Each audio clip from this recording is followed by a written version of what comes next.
তওবার দৃশ্যটা দেখতে আল্লাহ বড্ড পছন্দ করেন। বান্দা যখন ভুল বুঝতে পারে, মাথাটা নিচু করে চোখের পানি ছেড়ে বান্দা যখন কাঁদতে শুরু করে, এই দৃশ্যটা দেখলে আল্লাহ সহ্য করতে পারে না। আল্লাহর রহমতের দরিয়ায় জোশ খেলে যায়, বান্দা যা চায় আল্লাহ তাই দিয়ে দেয়। তখন চোখের পানির এত বড় পাওয়ার। এজন্য আমরা ভুল করে যেন অটল না থাকি, আল্লাহর কাছে যেন ক্ষমা চাই, আমরা যেন ফিরে আসি তার দরবারে। তার দরবার সবসময় খোলা।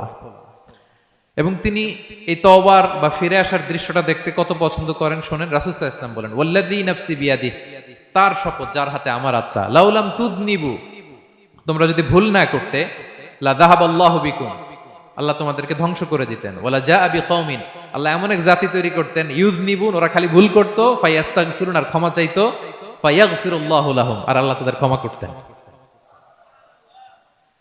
তোমরা যদি ভুল না করতে, এই বনি আদম, তোমরা যদি ভুল না করতে, তোমাদেরকে আল্লাহ তাআলা ধ্বংস করে এমন একটা গোষ্ঠী বানাইতেন যারা খালি ভুল করতো আর মাফ চাইতো, ভুল করতো আর মাফ চাইতো, আর আল্লাহ মাফ করে দিত। সুবহানাল্লাহ পড়লেন না? গাফিরিয যামবি ওয়া কাবিলিত তাওব, তিনি পাপ মোচন করার জন্যই তো তিনি আমার রব, তওবা কবুল করার জন্যই তো তিনি আল্লাহ সুবহানাহু ওয়া তাআলা, তিনি রব্বে কারীম। তার দয়ার কোনো শেষ নাই, তার মায়ার কোনো শেষ নাই।